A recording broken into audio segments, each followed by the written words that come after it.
Masih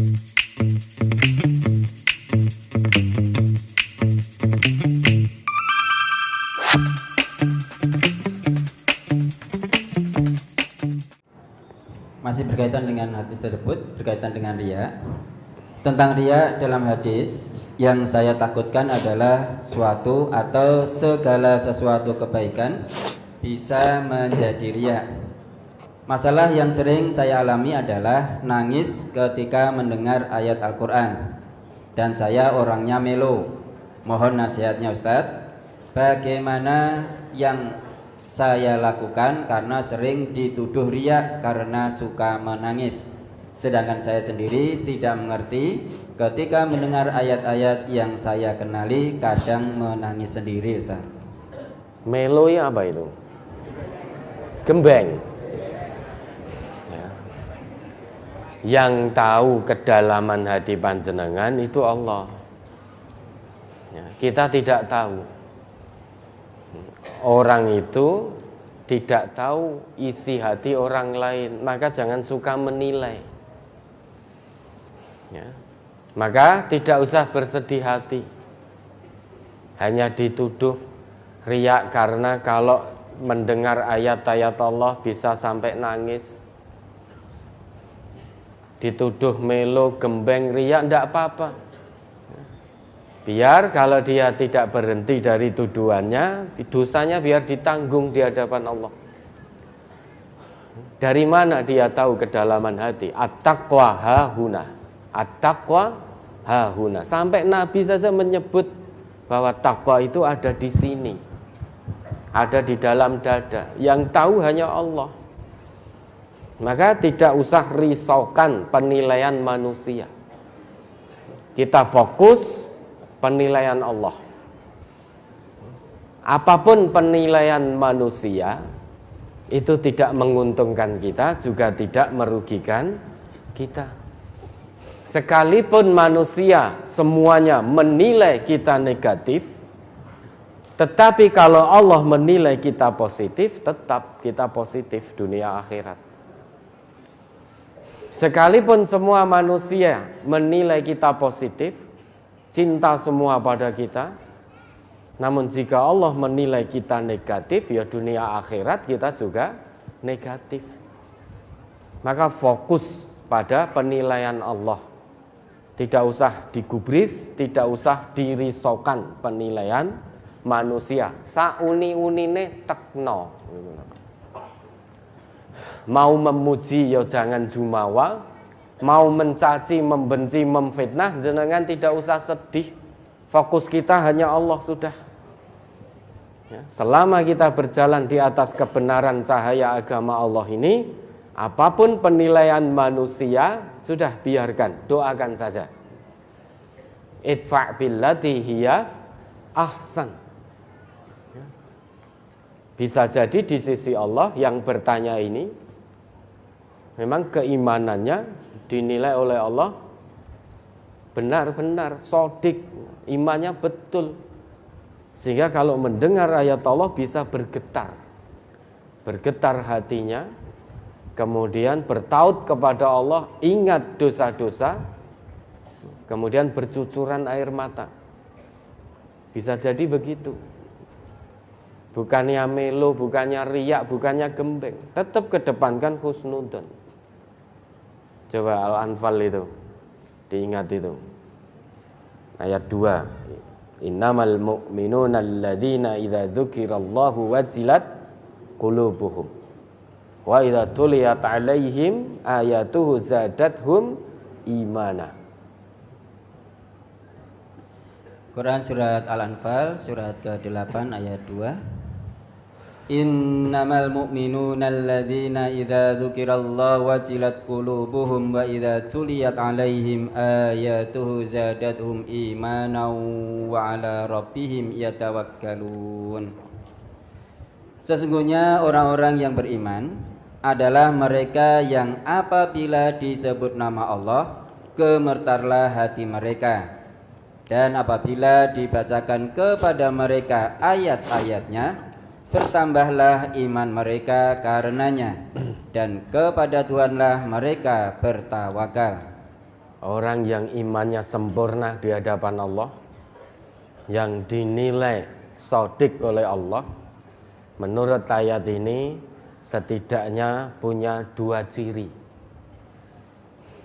Ciri yang pertama, idza dzukirallah wajilat qulubuhum.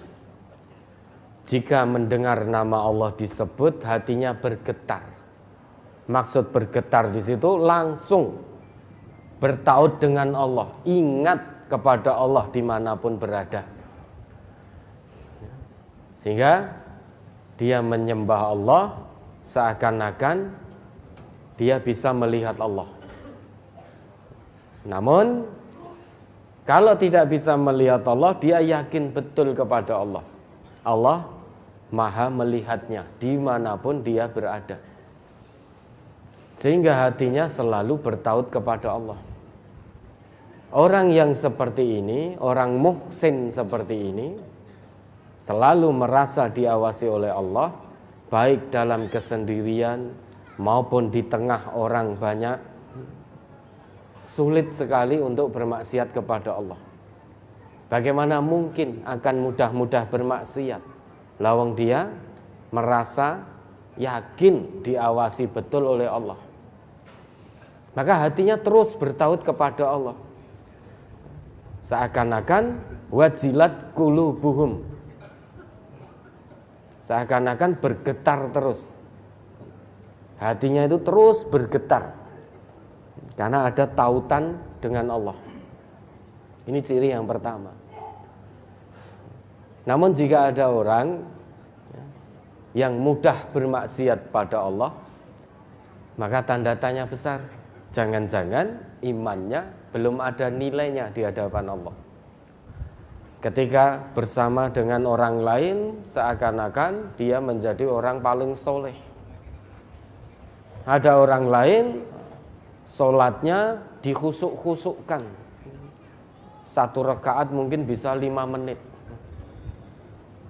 Begitu orang lain tidak ada, sisa rakaat berikutnya sakarepe dhewe jentat-jentit. Begitu dengan orang lain, Allahu Akbar, dikhusuk-khusukkan lama sekali, rukuknya lama, sujudnya lama. Begitu orang lain sudah tidak ada di sampingnya, wes langsung ngebut begitu saja. Ketika salam masih ada orang lain, wah, zikirnya khusuk, astagfirullah, dikhusuk-khusukkan begitu. Begitu orang lain pergi, wes jadi semelah, wes ora cetok munine. Ketika masih ada orang, bunyinya subhanallah, subhanallah, subhanallah. Orang lain tidak ada, jadi semelah, muni apa ora cetok. Maka hatinya tidak bergetar. Ini ciri yang pertama. Yang kedua, wa idza tuliyat 'alaihim ayatuhu zadathum imanan wa 'ala rabbihim yatawakkalun. Ciri kedua, setiap saat dia mendengar atau membaca ayat-ayat Allah, maka imannya semakin bertambah naik, imannya semakin meningkat. Orang yang seperti ini bisa dipastikan dia membaca ayat Allah dengan menyertakan mata hatinya. Orang yang hanya membaca ayat Allah dengan lisan dan mata di kepala, tanpa menghadirkan, tanpa menyertakan mata hatinya, sulit untuk menambah keimanan. Selesai membaca ayat, ya sudah selesai, tidak ada ibrah pelajaran yang bisa diambil. Misalkan seorang koruptor membaca ayat Allah tentang larangan mencuri, bacanya hanya dengan lisan, bacanya hanya dengan mata di kepala. Setelah selesai membaca, ya hatinya tidak bergetar, imannya tidak bertambah, tidak mau tobat.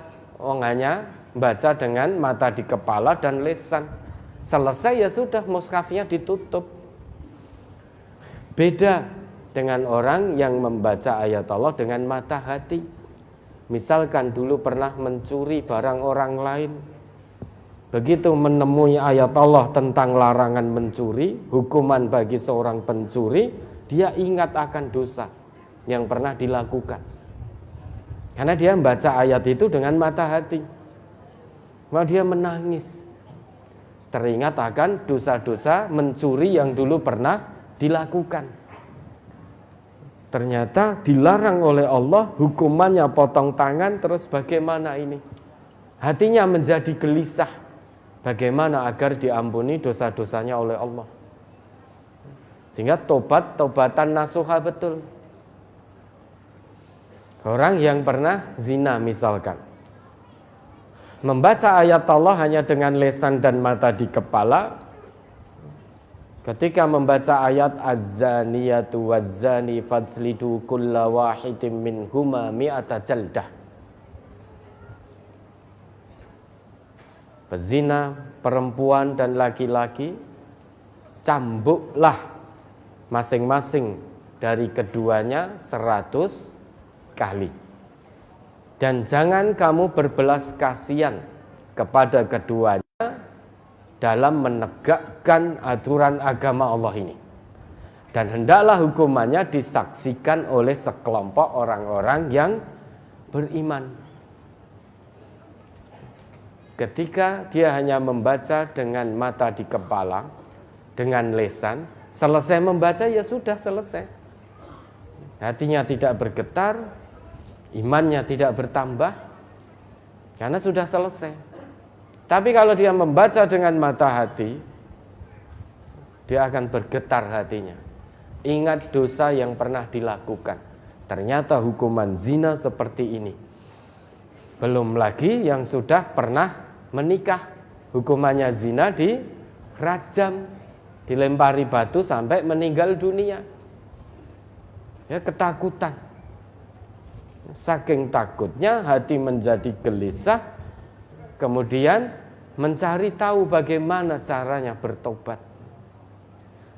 Sehingga meleleh air mata, menangis, ingat dosa-dosa. Itu bedanya membaca dengan mata hati, membaca dengan hanya mata di kepala dan dengan lisan kita. Kalau dengan mata hati kita akan bisa mengambil pelajaran. Maka tidak mustahil orang yang membaca ayat Allah dengan mata hatinya dia bisa menangis. Karena ada ibrah pelajaran yang langsung terambil dan ingat tentang dosa-dosanya. Ternyata ayat ini bertentangan dengan apa yang saya lakukan. Ada orang yang mungkin hidupnya sombong di muka bumi ini. Mungkin punya pangkat, punya jabatan, punya pekerjaan yang dinilai oleh manusia. Pekerjaannya mulia. Mungkin punya harta kekayaan. Dia sombong, merendahkan orang lain, memandang sebelah mata orang lain yang tidak punya pangkat, tidak punya kekayaan, tidak punya pekerjaan yang dianggap mulia oleh manusia. Dia merendahkan. Tapi begitu membaca ayat Allah, innallah la yuhibbu kulla mukhtalin fakhur. Sesungguhnya Allah tidak mencintai orang-orang yang sombong lagi membanggakan diri. Kemudian membaca kisah. Dulu pernah ada yang sombong dengan jabatan Fir'aun, maka binasa, hancur dunia akhirat. Ada yang sombong dengan harta, Korun, sengsara, binasa matinya, ditelan bumi. Ada yang sombong dengan ilmu, mungkin sekarang dengan gelar akademiknya yang tinggi. Haman juga binasa. Kemudian dia membaca dengan mata hati, bergetar hatinya. Ternyata apa yang saya lakukan bertentangan dengan ayat ini. Allah berikan saya kekayaan, malah saya gunakan untuk kesombongan. Allah berikan saya mobil, malah saya gunakan untuk pamer. Allah berikan saya jabatan, malah saya gunakan untuk berlaku zalim, curang dan lain sebagainya. Maka dia akan menangis ingat dosa-dosanya. Kalau sudah begitu, tentu dia akan bertobat kembali kepada Allah. Maka jenengan tidak usah bersedih. Biarlah orang menilai. Menuduh jenengan riak karena baca ayat nangis. Riak baca ayat nangis, biarkan penilaian orang. Pokoknya fokus saja pada penilaian Allah. Yang tahu kedalaman hati seseorang itu hanya Allah. Orang lain tidak akan tahu. Ya, ada lagi.